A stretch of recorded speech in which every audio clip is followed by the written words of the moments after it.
Welcome back to Deep Thoughts, ladies and gentlemen. As we smoke the last bourbon stick my dad gave me, this is the 25th stick. I probably did about 5 just chewing up subjects in the backyard by myself. I thought today we would talk about in greater detail the notion that there's an ecosystem to our being here, and that those alternate layers of parallel realities that I see every once in a while, that Tesla wrote about seeing, that some of you might see in your own way, that those are precursors and previews that one gets when you're about to go there, when you're about to have a choice. Almost as if it's like, okay, here, dude, you're about to go to this other thing. As soon as you do die, when you do die, however you die, there's a choice. There's 6 different realities. There's 6 billion realities. 6 infinite realities. But the main thought I'm having is this. We all think at one point in our life, whether or not you still think it or not, that we're here to be tested. Because that's all it seems to be, right? What if there is a test going on? And that the sickest joke that's going on with this reality is that you're not told you're being tested. That the whole thing is you need to organically figure out you're being tested. You need to organically choose, not because it's a game, but because you're supposed to be a good person. And if you are, you qualify to be in the next upgrade of reality. With the society of people, it's all souls. But souls that have gone into bodies and they're at that upper level of consciousness. It could even be, like I've suggested in several episodes, if you remember Tron Legacy, the light cycle routine, where they've got multiple levels to the grid, right? The higher it is, the more peaceful and creative and inspired it is. The more joyful and the more, you might say as a religious person, closer to God.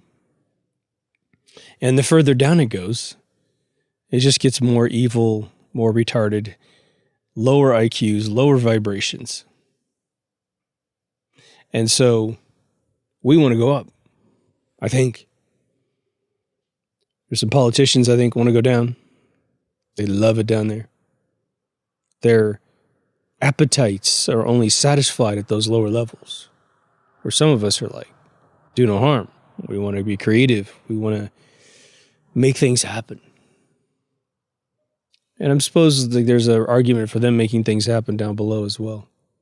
But what's really interesting, this must sound totally nuts if you haven't had this experience. And I honestly, the one thing I never told you guys was that I had not had this experience until probably somewhere between probably 2007 and 2010. And the reason why I know that is because I used to have my own game company, and I had an office in Costa Mesa and an office in Culver City. It's off Culver City Boulevard and this other street I can't remember, but it hit National at one point. But anyway, I'm driving up there because of my company, and I had a problem getting off the Culver City exit because traffic was just so packed. And so I decided to take the 10, and the first exit off the 10 is National, which I can trace back to my digs.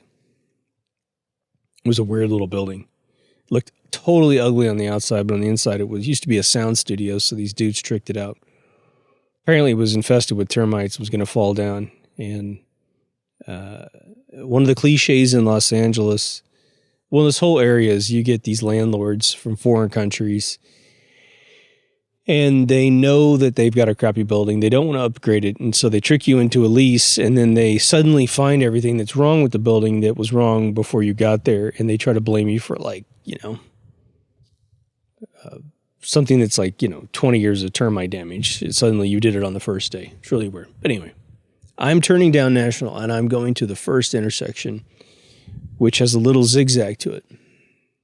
All of a sudden, I see this overlay, and it was like that particular area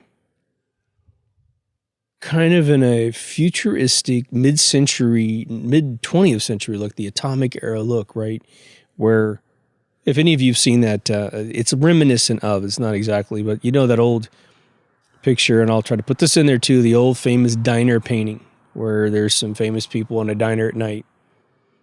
And it was like that during the day. It was like a beautiful deep steel blue, where when it reflected, it was sort of a baby blue. I mean, but it was just ever so slight metal trim on it. There's a hot dog, I don't say stand, but hot dog restaurant in California Park. It's all red. It's reminiscent of this pseudo jukebox era. When I saw it, it was the most amazing thing, because it doesn't just come with the vision. It comes with the most complete gestalt of a feeling. And I'll tell you, it's a feeling of, oh my God, this is nice. I wouldn't say it's heavenly or anything, but it's a definite upgrade that all the dangers and all of the craziness that is so indicative of Los Angeles, especially, is gone. And it's sort of like you're here in a functional world where it's just waiting for you to pick something. But, okay, so that's sort of like 50s, but it sort of felt like the future. I've had versions of it that felt like the 70s. I had early 80s feelings, just various architectures. I don't know what it is, but then I would drive down, and this happened when you know what, maybe, I don't know. When I drive down highways that have a lot of green on both sides with some beautiful, like, eucalyptus or something, when it's really lived in, my brain goes back to those times. But again, it feels like a future, but it's at the same time I'm at. There's no sense that I'm back in time. It's here now, but the designs didn't change. And it's like one of these analogies I give. The music industry tells you that everything that you liked in the decade prior to the one that you're in is shit, and you got to buy the new music because they need to have a reason for you to redo your catalog and hate your old catalog. But when you look at the fact that Bach and Mozart and Beethoven are all 100 years apart from each other, and classical music stayed as the style of music for 100 years, then you realize, oh, we're being had at this point. We don't have to give up any type of music. We can have tons of jazz at the same time we have tons of rock and roll, classical rock and roll, new rock and roll, classic rap, new rap. I mean, we can have everything at the same time. But they even convince the musicians, the children, that it's stupid not to buy the old stuff. They convince musicians not to make more albums simply because they're not selling, 5 platinum or like triple platinum sales. Trust me. With today's contracts, with today's mechanisms of distributing music, if you sold 250,000 today at, say, $10 a copy, but you're making almost all the money, minus maybe 30% for some, iTunes gouging, you're still making some serious scratch, man. $7 a copy times 250,000, you're going to be sitting way prettier than the contracts you had. And it's a residual over time, right? That's not what this episode's about. This episode is about the notion that this is the game that we're playing at this particular point. There could be other games in different forms of life.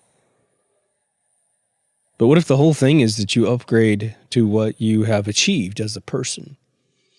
If you're born in a privileged life and you become a piece of crap human being, then you go down. It doesn't matter, okay, if you have an excuse why you were a jerk. You could cite your family history and all this other stuff. Now, again, if you're abused as an individual, that's different, in my opinion. You probably just get another chance at this level, right? I'm just guessing. But if you were born, again, in an overall decent situation, you had the ability to get your life together, but you listened to a bunch of television and political parties tell you who to hate, and you bought into that, and you looted, and you rioted, and you killed people, and you hurt people, You didn't have to join a gang, but you did join a gang, and you ended up in a gang, and that's how you died. Probably not getting a high score on the test. You just keep going down, down, down with your own kind. And the reason to increase, it would seem, the reason to increase your difficulty instead of giving you a break is to shake it out of you. It's like that old thing I told you my dad does. Like, when kids do things wrong, you copy kids. So they bite you, you bite them. You're not trying to bite, to the point you break skin, even if they broke your skin. They slap you on the butt, you slap them on the butt. Whatever it is. They break a toy, you break a toy. It's just a game. They see themselves in you. And they can cry and get angry all they want, but they started it, right? And they learn not to do that. So, you want to be in a gang? You want to have merciless killing because that makes you feel tough? All right. This time, you're not the dude, you're the chick, and you're going to kill yourself. And as you're terrified going, how did I get here? As soon as you transition, they go, okay, do you understand what you're doing here? Yeah, I totally get it, man. I am going to play it straight. Okay, you're going back in at the same level, but let's see if you can get it right. And then you just kind of chill, right? And you upgrade and you read a book. Read a book. What's interesting is we get these echoes of reality, man. It is such a weird thing. I think we're getting echoes all the time of potential realities, but because, again, we don't talk things out. We don't even think things out. You're like, ooh, that was weird. And it's like a little tiny microsecond of your thought process throughout the day. But if you were to be like paranoid, if I put you in a movie where I am trying to get you to see things, like you're a character in a film, and your wife and kid disappeared randomly in this movie. And then nobody seems to know that they existed. Your neighbors don't seem to know that they existed. You can even find your wife's parents and they're like, we don't have a daughter. What are you talking about? And he's like, what are you talking about? You not only have a daughter, you've got a granddaughter. And he could even quote everything back to them about their lives. And they're just like, man, I don't know who you are and how you got that information. Get out of here, right? So now that person's in a world going, oh my God, something just happened weird. A Mandela effect, some strange things happened. And in order to fix the problem, I'm going to have to be super observant as the character to see every little tiny thing that's weird. And hope to God when I wake up tomorrow, more of my life hasn't disappeared. We don't live like that typically. Some of us do. Some of us are accountable for making interesting episodes. So our brain, our little spidey senses are on every single conceivable level. When I had this first happen to me, I remember driving the car, and it's one of these indescribable things at first, because it's like, what? I mean, if I'm literally driving my car, I think it was like I hit an intersection where I didn't have to drive. I was waiting for a light. I remember just kind of lifting up in the seat and just going, whoa, what is this? And it was like, as soon as I lift up, look, gone. Overcast days on highways with vegetation on both sides tends to make it trigger. And it's more that I think one of the things is that the vegetation, especially in overpasses make it fire as well. I don't know why. But what it is visually for me is that it's blocking all civilization. Beyond basic structure that could exist in the future. I mean, cars, again, it's not really the future. It's a different reality. Not to say that they'd build homes different or something like that, but I have a couple different places I've seen that homes are different.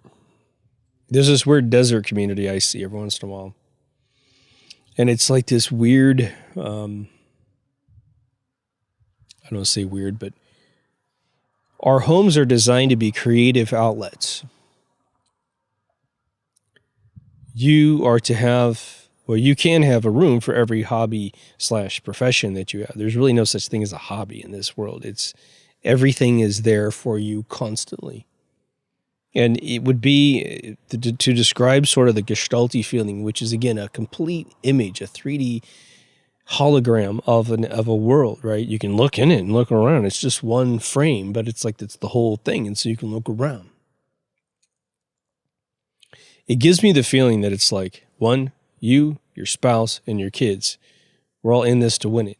Kids aren't being jerks. Your spouse isn't cheating. I mean, it's just everybody's in it to win it constantly. Nobody's worried about Botox injections. Nobody's worried about getting old. Kids aren't complaining they don't have something that's on TV because there is no TV. I mean, I've never had the feeling that that's there.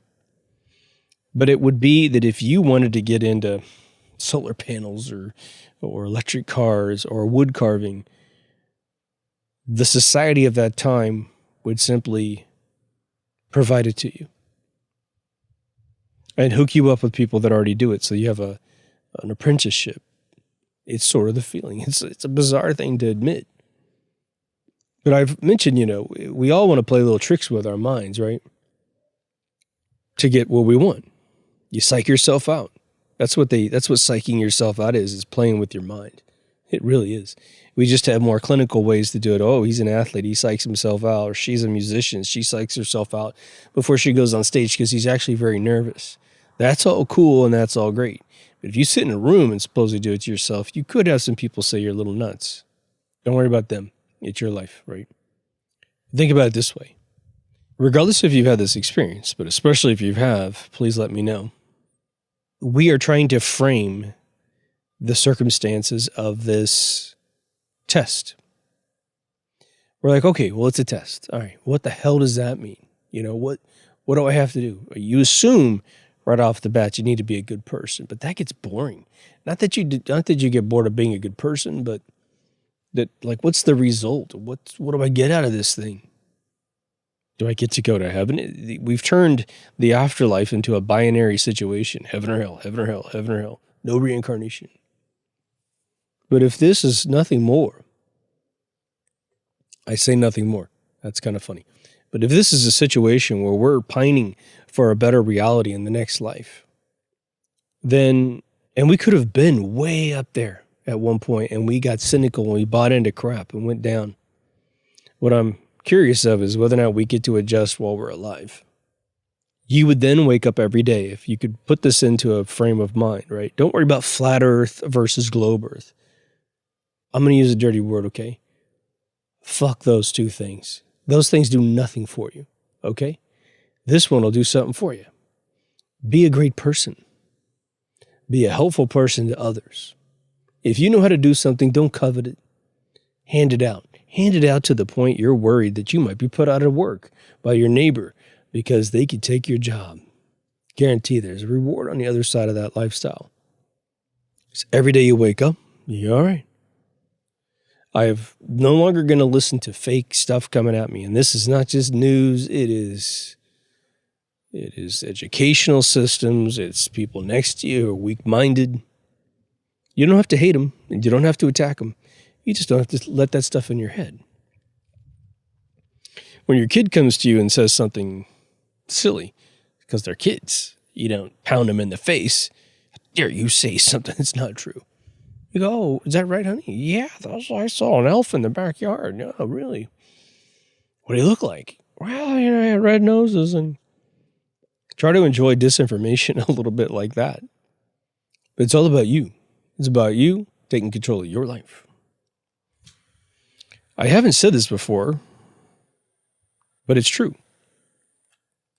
Let's say you want to be a good person, because that's the mechanism by which you get to use the old escalator and get up to this other realm. Think about it this way. You know you have things in life that you're good at, and you know you have things in life that you're okay at, and you have some things in life that you're not very good at all. Well, let's go into the category of you being a good person, whatever that means. I bet there's some areas of being good to yourself, loving yourself in the mirror, being good to your children, being good to your spouse, being good to the public at large, being good to a friend, helping somebody out you don't even know. And then there's areas that you're good at and areas that you're not good at within those paradigms. Well, I can really support my spouse in this way. In this other way, I'm not very good. I'll give you one of my own.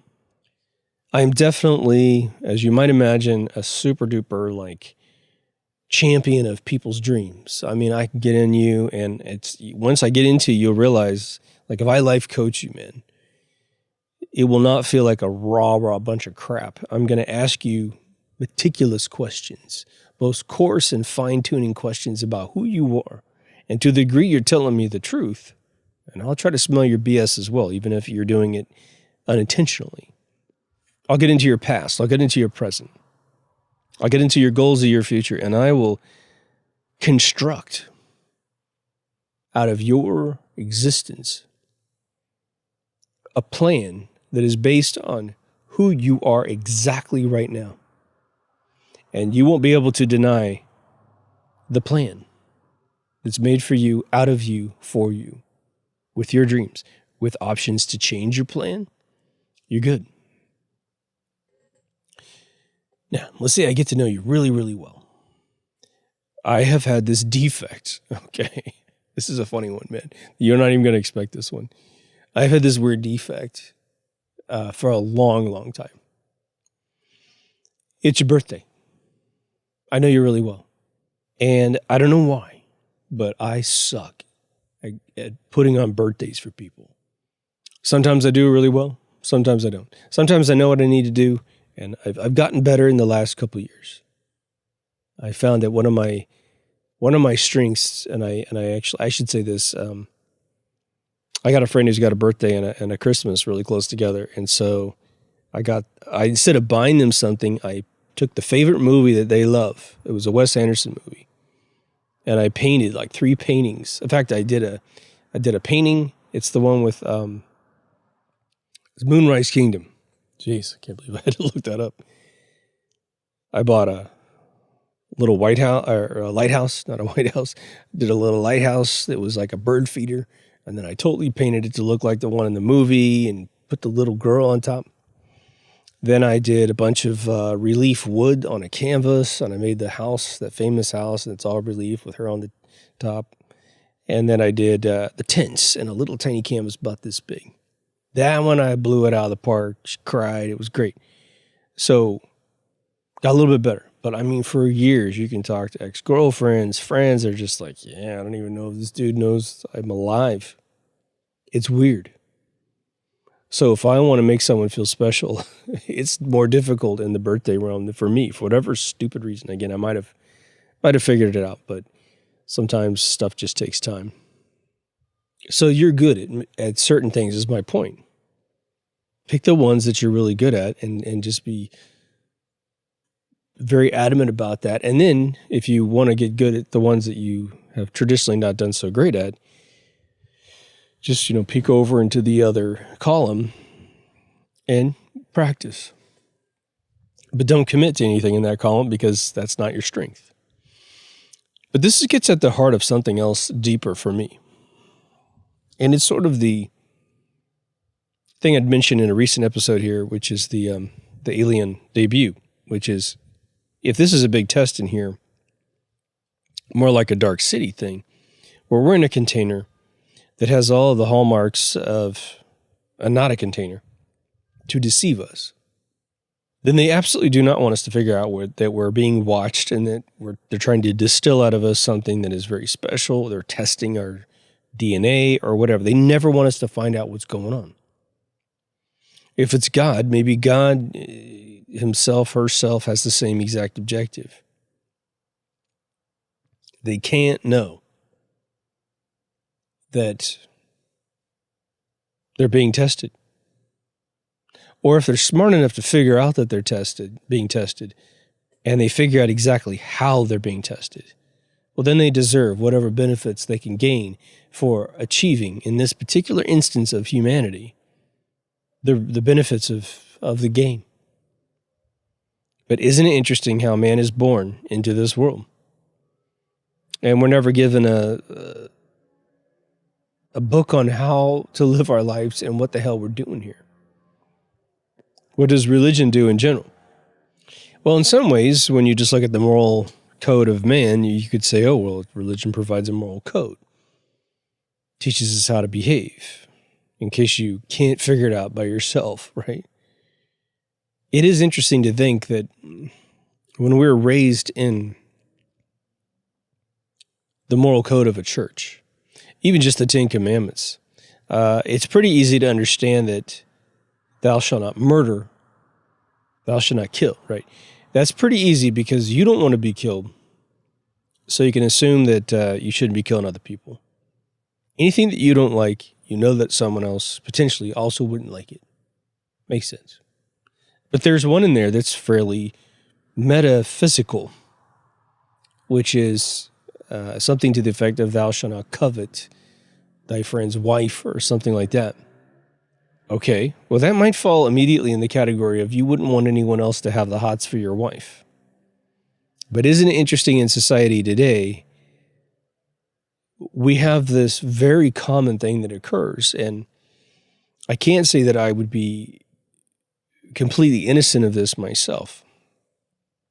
When you get to date or marry someone who, for you, is handsome, beautiful, amazing, whatever, and then you go to a restaurant or a public place with that person, and people start to look at your spouse, whatever configuration of the combination it is, you have, and it's not, I don't know, I'm not blaming anybody. I have been there several times.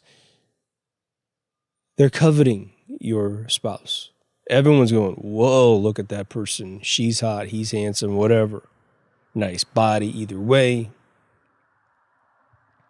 And hey, if you're dating someone with all those attributes and they have a brain, then it just keeps going up and up and up. And then you take sort of some pride that's you've done well. It's a self-gratification thing. But in the end, what you've done is you've orchestrated that commandment to be broken. I mean, we're all adults here. I'm not trying to blame anybody because I've done it. I mean, I haven't taken my girlfriend to a restaurant to do that, but it happens, right? So what if you didn't have the Ten Commandments? It's interesting to think that there's some, I think, that we'd figure out, and there's a bunch of metaphysical ones and tiny ones that it just wouldn't occur to you, probably. Occur to me that those things are wrong. Or it would take several years to figure out it's wrong. Or maybe, because there are adults, put that way, that will drop little nuggets of wisdom on you. A grandmother, a grandfather, a mother, a father, an uncle and aunt.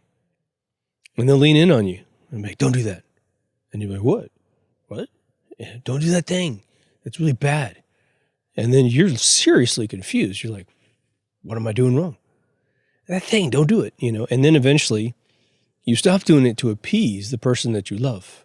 But as you get older, you're like, oh my God, that was a good idea. That's horrible. If someone does that. And then you have children or you have friends and you try to talk them out of it. Because of the cost-benefit analysis, the pros and cons of the situation. The reason why I'm mentioning this is if this is truly a situation that I'm seeing, because I tell you what, I would transition in a split second with these realities. Because I get the sense that the people I know could also be duped into this reality, meaning there's multiple of us. But it's utterly blissful. Again, not everything is perfect. Nobody dies blissful. Nothing like that. Just, oh my God, we're not in some crazy place where the leaders of the world are trying to utterly and completely destroy the world so they can have all their nefarious satanic crap happen on a daily basis. There's definitely the art of being good, which is obviously relative to different people. A person who's living for evil, of course, would think it's good that Epstein created his island. It's hard to think about that. What we would have to say is that we create a quarantined area of the universe, some instance of the universe, and in order to enter that instance of the universe, you have to pass a few tests, right? A few questions. Your background has to be checked. If you have a checkered background, we're going to have to look into your soul and go, oh, yeah, this person seems to really have figured it out. Wow, look at that re-engineered soul. That's really good. It's all spick and span inside this sprocket system. And then you got someone selling you this snake oil, and you're like, whoa, look at that. That's Satan in there, right there. It's part of his sludgy coal. Yeah, dude, sorry. Come back in a few millennia, maybe you can qualify to go into the courtyard. So it feels like these other realms are part of, you simply can't be with them. And isn't it interesting that there's all these fables and little lines about God where God can't be where sin is? And I think that there has to be some sort of qualification for that, because there's no place, if there is a God, okay, there's no place that God is lacking.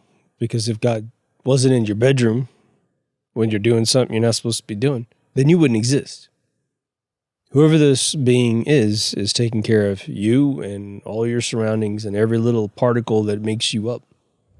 In terms of the contextual meaning of how particles move around, it's very interesting. Do you think an ethereal particle cares about whether or not you're doing something with the ethereal particle that could be construed at a higher level as a sin? It's interesting. Where does the court system start? At the matter energy level or at the soul plane? There's all these passages about whether or not your thoughts are higher in sin than your actions. What I have to say, man, you could tell me, when I first heard, and I apologize I don't have the passage. One of you is going to put it in the comments probably. But there's the passages in the Bible that talk about, sins of the mind and sins of the flesh, and that the mind is just as responsible for sin as the flesh.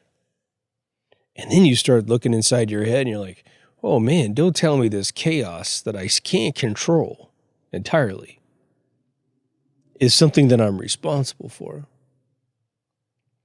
Now, I will say, and again, there's going to be a lot of new listeners. They'll be like, what the hell are you talking about? There's an episode out there called The Black Apple. And I apologize for everyone who knows. I'm just going to quickly give a few sentences so everybody in this conversation can understand it. The Black Apple is my personal label for a particular thing that I think occurs to mankind as being a symbiotic soul body being. If I ask you if you love your mother, and you do, love somebody that you love, and you say yes, geographically speaking, soul-wise, you start to develop the feeling in your chest, and then you speak it out. The truth came from within you that's empirical, that is absolute. You love this person. You love this thing, whatever it is. So that's where I think truth comes from. The Black Apple is a outer influence to your soul. It's like seeing a movie. It's like seeing a movie of your life written and directed by a dark force that knows everything about you and can contextually manipulate things. So you're suspicious of your girlfriend, suspicious of your boyfriend, you're suspicious of your job or whatever it is. If you have those weird feelings, uncertainty, even if you have guilt, it's like Edgar Allan Poe got eaten up, his character, what is it, the one about the heartbeat in the floorboards, because he hit a body down there. Because he really did this sin and he really hit someone in the floorboards, the Black Apple sits there and goes, she's still alive, And so anyway, what ends up happening is this stuff is projected at you and you have a choice to accept it or reject it. Have you ever found yourself blow up on a human being and then you're like, what the hell did I say all that crap for? Man, I'm so embarrassed I blew up on somebody. The Black Apple was right there to feed you. And the only thing I can kind of deduce from it is to say, there's an evil force out there that feeds on your emotions. And it's much easier for it to create negative spins on all reality than it is for it to write a script to construct a positive situation. It's probably there for both. The reason why I mention that right now is for the following. You're trying to be a good person. You're trying to take control of your life. I will tell you categorically, after I finally I did the episode for you guys about the Black Apple. And I told you flat out in the video that I was going to be chasing that thing away as if it's a different being. My God. the upgrade to my life has been amazing. Absolutely amazing. And what I suggested in the video, which is sort of what I assume happened, is imagine you had, and there's a movie called Branded, which I've talked about several times. It has to do with our lust for brands, and there's an alien that lives in a different, sort of dimension that we can't see very well. And as we lust for products, this being is sucking out that feeling. The second you get the product, like a hoarder, and you take it home and you just put it in a pile, the second you buy it, it breaks away from your brainstem and goes up and feeds the mothership. And so all brands on Earth are actually an alien construct. It's a brilliant indie Russian movie with some pretty hefty cast members from The Exorcist. But imagine you cut it off. We on Earth figure out that brands are this alien civilization that's just destroying the world. And so everybody moves in and gets rid of brands. And this being can't get anything out of us ever again. And we find a way to see them, and when they go away. And then we're like, good. Now, if we could ever go back to brands, they can show up again. So be careful, guys. We learn our lesson, right? So the Black Apple is a totally generic version of Branded. It is on you for every reason that's conceivable. And if you cut it off, it tends to leave you alone. But if it does come back and it does crawl up your butt, and man, it's like a sniper sometimes, man. Being a writer, it really screws with you because you have a talent for emulating characters on a dime, right? I have a lot of fun with my friends pretending to be all kinds of characters. I do a little bit on the show with you guys. But if you're more dynamic in your brain like that, you can just say, oh, you're looking in that direction. You're already a writer, so you're already paid to come up with fictional scenarios. Now watch this. Evil, evil, evil, evil. That's your friend. That's your lover. That's your mom, your dad, your relatives, whatever. God himself. I'm going to convince you that God's bad. Once you deny it, it goes away. And it will help you facilitate. Just go look up Black Apple on deepthoughtsradio.com. Just look up Apple in the search field. Give it a look-see. Might change your life. Somebody wrote in the comments, this changed my life. I was like, yeah, mine too. I said a long time ago, probably about 2 years ago, and other times since then, that we can only do something for so long before we get tired of it. And I tell you, the most beautiful thing is we can only hate each other so much before we're done with it. Think about every time your country's gone to war against another country, and the propaganda machine from your military, from your government, created things to make you think that other people were really awful. 10 years, 20 years passes, and all of a sudden we're ready to mend the fence. And we're looking at each other like, you know, I was a racist towards you because my country made me a racist against you, or told me to be a racist against you, and I was dumb enough to follow it because I was born into it, right? I just watched a special last night on the Warner Brothers cartoon character Bugs Bunny and the creation of Bugs Bunny. It's about 45 minutes long, and man, what a brilliant watch. 48 minutes or something like that. They're amazing footage of these animators moving from different studios and how Bugs Bunny was regenerated 50 times. But when the war came around, 1941, you got the Japanese bombing Pearl Harbor, which of course we orchestrated with them. You have Hitler declaring war on the United States because we declared war on Japan. You know, it was crazy. So then the Warner Brothers franchise got involved with these wartime cartoons. And there was a black and white division and a color division. They were drawing Japanese people horribly. Horribly. I mean, just awful. Just buck teeth and just stupid caricatures of Japanese people, which didn't emulate reality. But by the time it got to Jerry Lewis, he was doing the same thing. He has a character that's all bucktooth Asian thing. Okay, well, every race has buck teeth people, no more than any other race, okay? But we started calling each other, Jap, and I don't even know what the hell they called us. Again, with the Nazis, it was like Kraut or whatever. Didn't feel as bad, I don't know what the deal is. Descending from Europe and coming to America, I think it was harder for them to sell a stereotypical facial expression of a German person. But because we hadn't traveled to Japan, we didn't know Japanese people that well. I mean, big cities would always know. Of course, we incarcerated a bunch of them in San Bruno, California, and it's just awful. Making them out to be what they're not. We have to police that kind of stuff for future generations, man. Because we can't make a habit out of hating, man. Look at the Twilight Zone with George Takei. Is that his? Takei or Takei? I think it's Takei is the way he likes to say it. He was in a Twilight Zone that apparently they said never aired more than once because it was a white guy in an attic, and it was him coming up as a gardener, and he was in World War II, and this other guy was really young. Like, one was old enough to be his dad, and there was a samurai sword involved, and it went really dark, and they just wouldn't let it go on TV again. And I own it, so it's one way. I've seen it several times, but it's in season 4, which is also not on Netflix. It's on Hulu.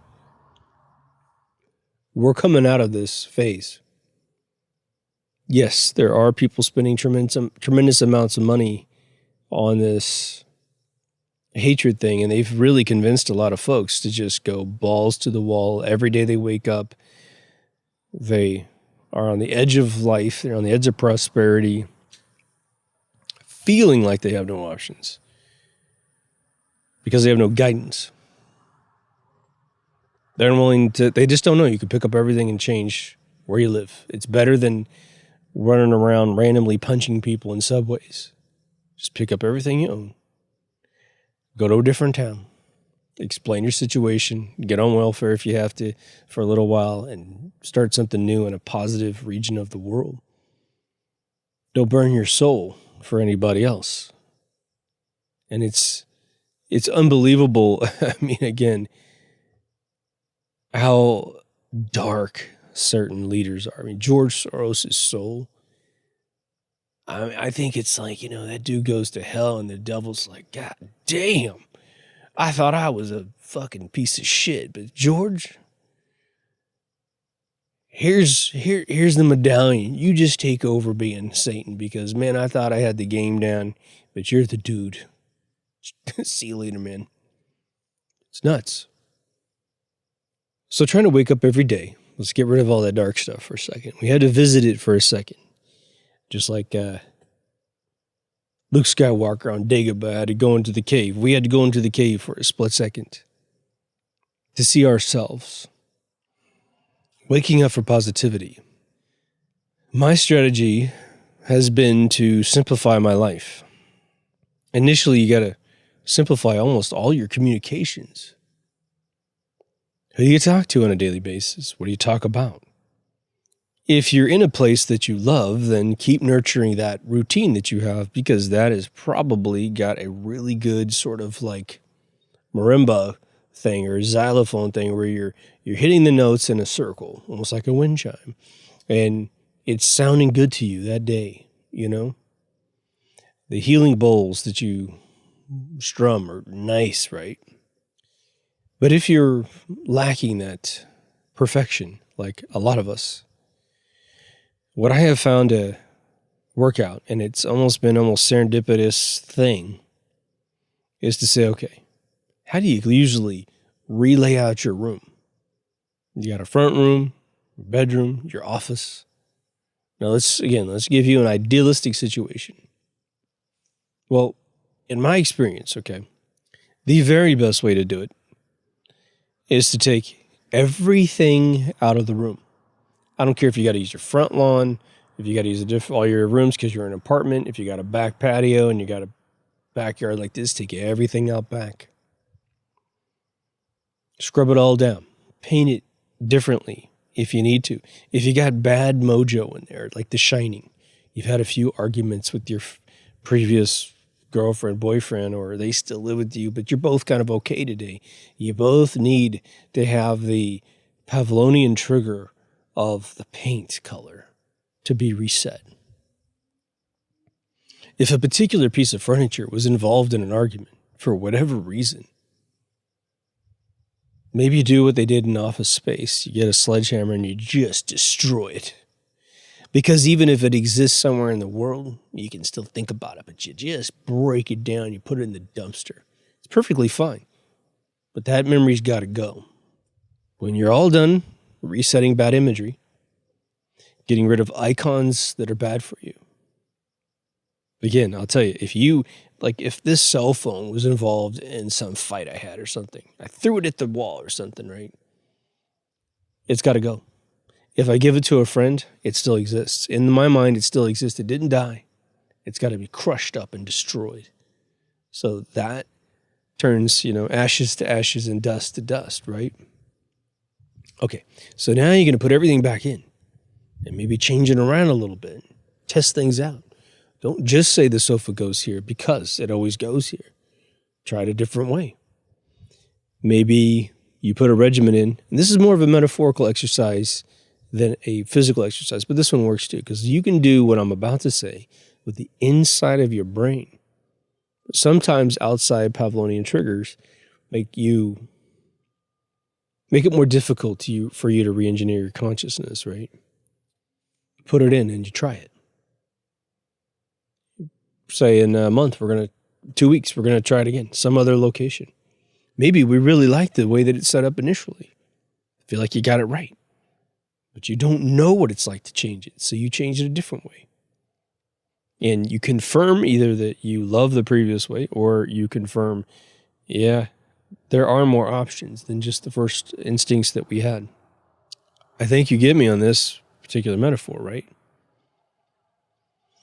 Reduce the demands of your life down to the most simplistic demands that you can. And of course, if you're a spouse and then you're a mother, father, and you got little ones running around, I know this is a little more difficult to manage the chaos. Maybe it's the after hours time when they're asleep, or you're getting your private time. I will tell you that in 2020 and 2021, I've heard the following things several times, and I shared it with you guys as soon as I heard it, but I want to kind of loop back with you because it's totally related to you having a better life. And thus, potentially, if this paradigm of conversation I started this episode out with is true, you ascending to a better plane of existence, whether it be a micro level of improvement or a macro level of improvement. My friends that were very shocked and affected by the changes last year, who have turned their lives around and made more money in the last 12 months than they've ever made in their lives, are the people that said, you know what?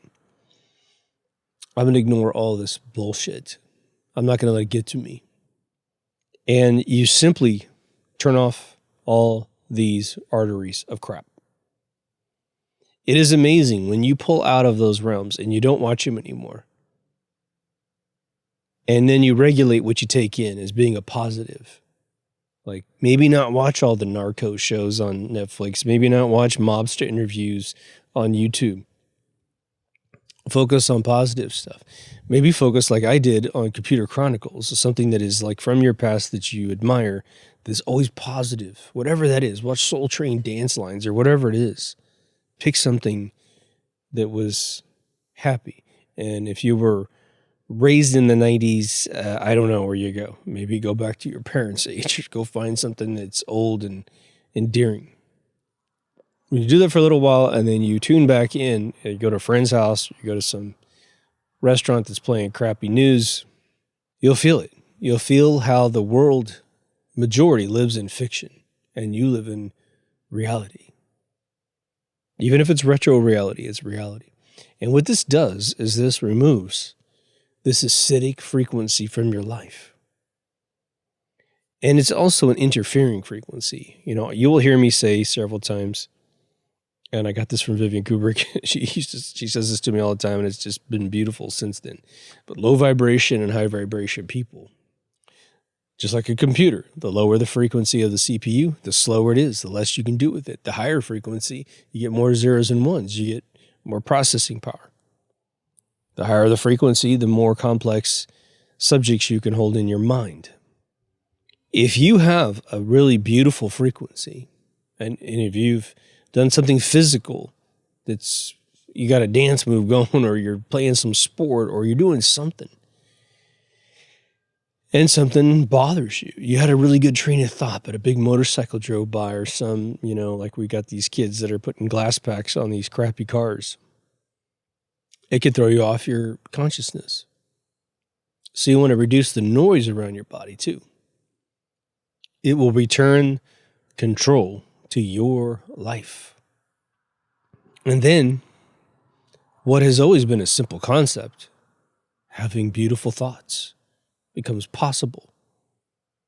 Because, what's funny is there's a lot of music out there. There's a lot of healing bowls and all kinds of wild stuff, healing music. I use brain.fm, which is an application on your telephone, your iPad. It goes through a browser. It is just transformed my life in terms of helping me focus, go to sleep. It helps me keep control over my frequencies. And it will instill you with frequencies that will give you a certain feeling, a focus, interesting things, right? So we want to take complete charge of our life. Because again, if I told you at the beginning of this episode, look, here's the thing. Bear with me on this example here. Let's say I said, for whatever reason, I can guarantee you that this episode is 1,000% the way the universe works. You have a choice. Depending on how amazing you are in this existence, this plane of existence.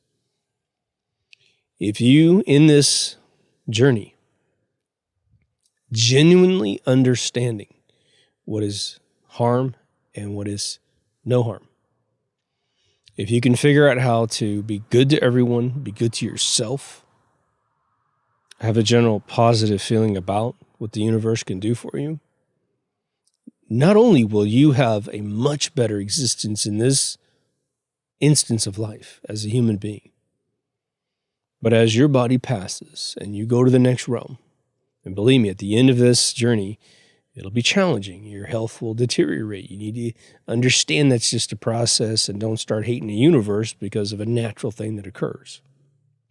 You're not to take yourself out. You're to go through that journey because there's all kinds of lessons between now and the end of your life. But if you end it well, you won't just go up a single degree of happiness, goodness, and being in a world with people that believe the same thing you believe. You will go up several orders, being given the opportunity and being given the benefit of the doubt that you can exist up there with people who are just like the way you ended your life. And because you're going to get a brand new body that's not going to hurt, and because you do remember what you wanted to do in the previous world that was interfered by the mere design of that plane of existence that you were in,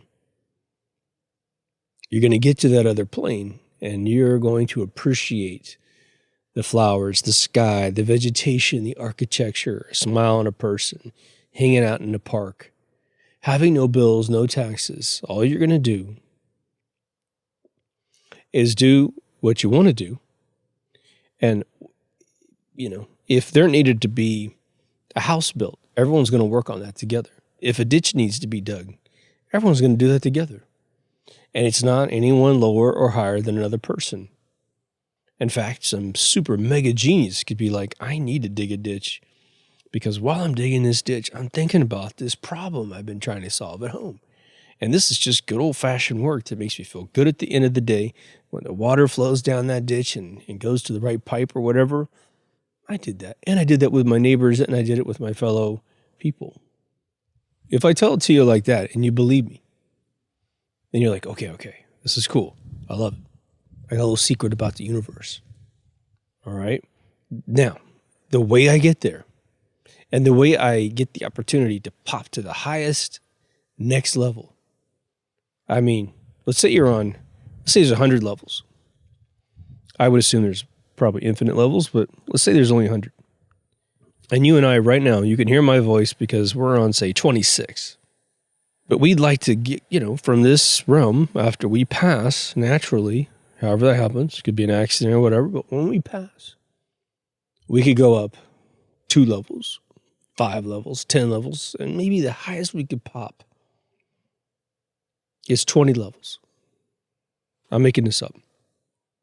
But we're making the assumption, hopefully accurately, that the method by which that we ascend to the highest level next is to be the best person we can possibly be in this level.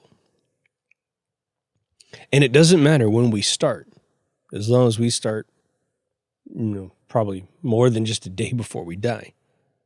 And it's not about, making everything that's wrong right in your mind. It's not like I got friends of mine that, again, 10 years ago when I knew them, and they were in their 60s, they're willing to call a spade, a bad thing a bad thing. Now they're in their 70s, they're kind of loopy in their head, and they're trying to make everything good, super bad things good, because they just want to kumbaya out of the moment, right? We're not talking about that. We want to simplify and refine our souls. And then we assume that as we do that, as we project out, we have plenty of love to give other people, plenty of kindness to give other people, because we love ourselves and we are kind to ourselves. Again, I keep thinking back at that Dick Gregory statement. He was being interviewed. I mentioned this 20 episodes ago. He's a black comedian from back in the day. Brilliant man. He's being interviewed by someone really late in his life. I mean, he lived a long time. But another black kid, younger, is interviewing him and proposing to him that black people can't do something because they're black. And oh my God.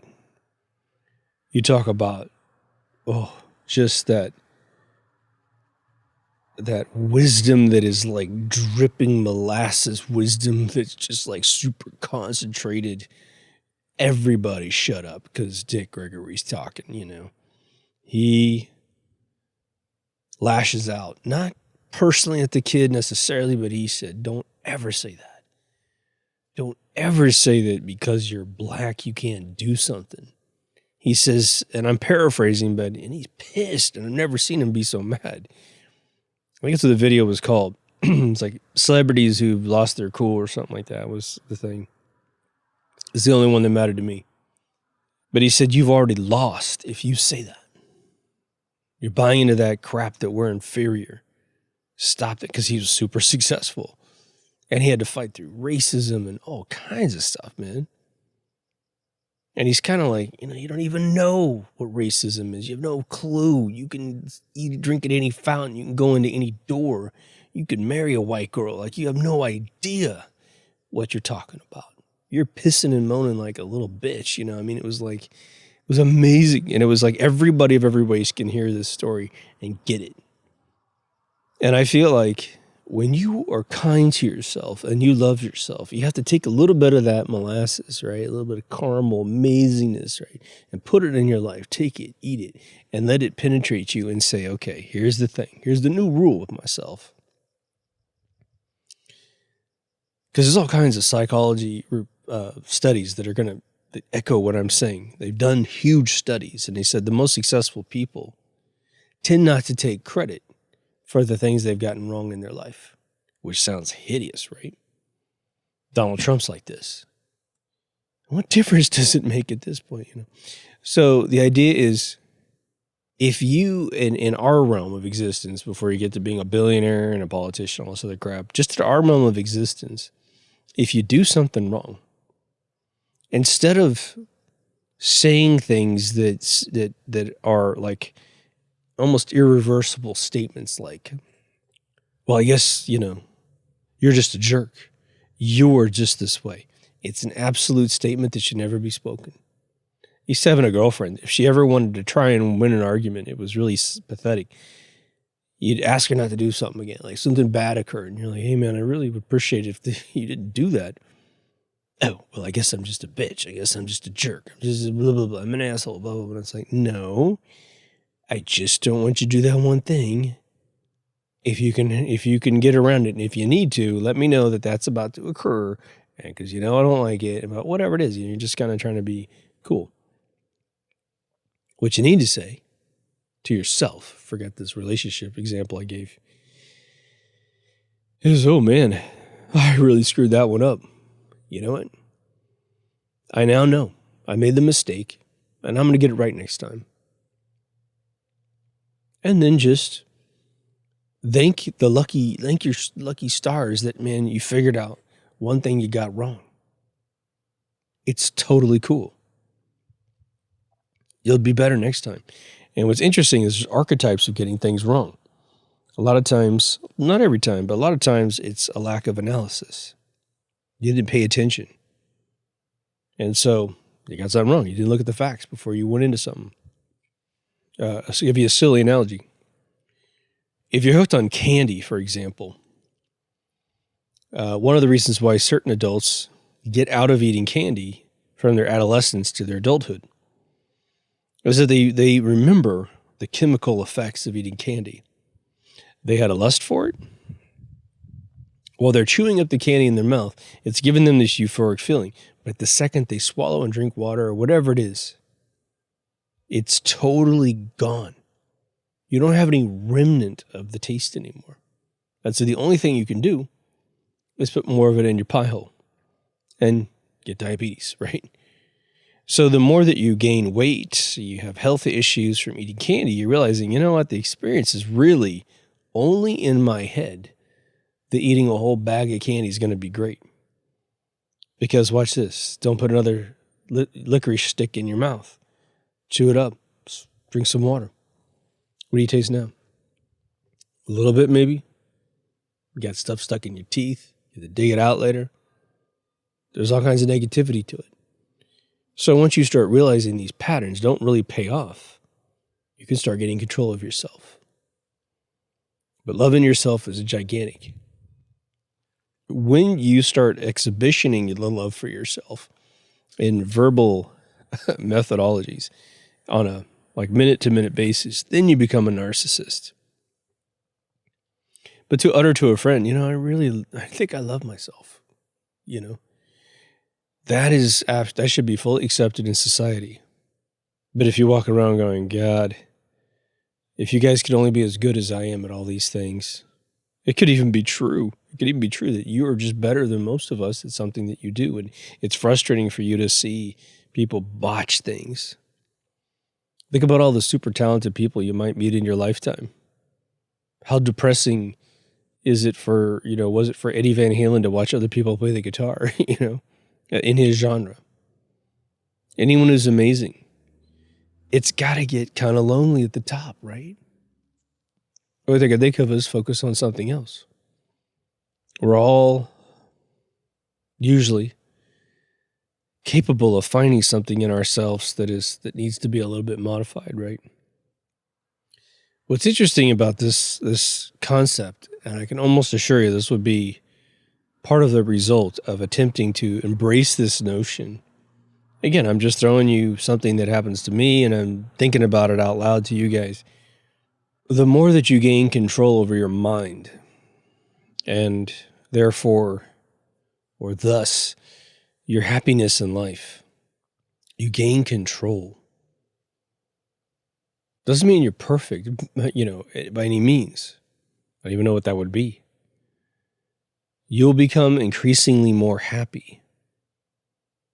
And there could be things that you would love to change, and you just kind of look in the mirror and you're like, well, I'm just big boned, whatever it is, or whatever the thing is. It's like you fell in love with someone else's face. That's a dangerous one. Whatever it is, what you do get right and what you do get better will change your life. I mean, obviously, but it will change the overall frequency that you attract to yourself. And it's, if you think about it in a scientific manner, that it's like the Night at the Roxbury sketch from SNL plus the movie, where you've got Will Ferrell and Chris Kattan go to this nightclub, and they're just complete crazy dudes in these slick suits. And the skit is that they go up against the bar, And it's got that song playing, what is love? Baby, don't hurt me no more. So they coerce a girl to come over and get between them. And then what happens? They move in unison, and the girl has no clue that they're about to do what they're about to do. And then so they shake that person to the point they pop out. They get thrown away from the two guys. And of course, they don't want that to occur, but they're so, I guess, idiotic, maybe the phrase. The movie, by the way, is pretty damn good, I have to say, for one of those kind of films. If you don't fit the frequency of the reality that you're in, you can only fit in the frequency that you are. And that should be an exciting little scientific reality for you. If you believe in frequencies, healing frequencies, any of that kind of stuff.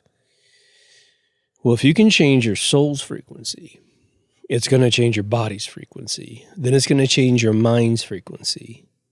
And then it's going to either make your body, mind, soul combination compatible with your plane of existence, or it's going to be incompatible. You get super positive in a negative world, and you go to bed, you're probably going to the one that you're only compatible with, which is up, up, up, if up is better. It doesn't mean that, while we're trying to be good and we're actually being successful and something negative occurs to us, something serendipitous, you lose your job, or they hatch another crazy thing on the universe. It's almost so scientific and so absolute that maybe you just go, you know what? It's like Christopher Reeve in the movie Somewhere in Time, where the way that he travels through time is to simply convince himself that he is at the time where this woman in the painting that he's in love with exists. And so that's how he transports himself through time. He simply goes, I am in that time. And he so absolutely meditates on it that he transforms in time. The other one to remember as I close this thing out would be that the inverse could be true as well. Beware of anyone selling you negativity, selling you any type of racism, cantankerous thoughts, cynical thoughts. Again, this thing of life's a bitch and then you die.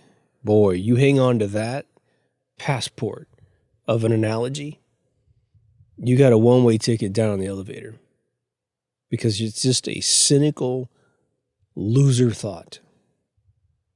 Get rid of that kind of thinking. Understand that you probably completely and utterly control your position in the universe. It's just no one's ever told you. Yes, The Secret is the same thing. But you have these whole movies made about these concepts that really don't tell you much about how to get there, because it is definitely going to be a custom fit to you. Like I said, you have talents at being good right now, and you have areas where, like me, you're not so talented at it. Well, you put most of your eggs in this basket for now, which is probably multiple things, and then you work on the ones that are, that you're not so good at. Do research just like anybody. When the internet finally came around, I remember actually going on the websites and going, great gifts for friends, and great ways to impress somebody and how to orchestrate something that's cool. Candlelight dinner, making someone dinner and making that event, and that was no problem, man. But this thing, because I dated a few people that, my God, Christmas and New Year's and all the other holidays of the year, if you combine their expectations of those days, it was only like a quarter of what they expected to have happen on their birthday. And then I dated, when I was really, really young, I dated a clinically depressed person. And that was an ass kicker, man. There's just nothing you can do in that scenario. But that's sort of a downer, so don't think about that. So let's go out there and be super duper positive. I'd be really interested in any of your paths where you conquered a little bit of this. And I want you to be super happy when you tab into the comment field and you're like, Don't go down the negative route. Just go like, look, man, I had the same exact thing. I did this and this and this, and poof, it all went up.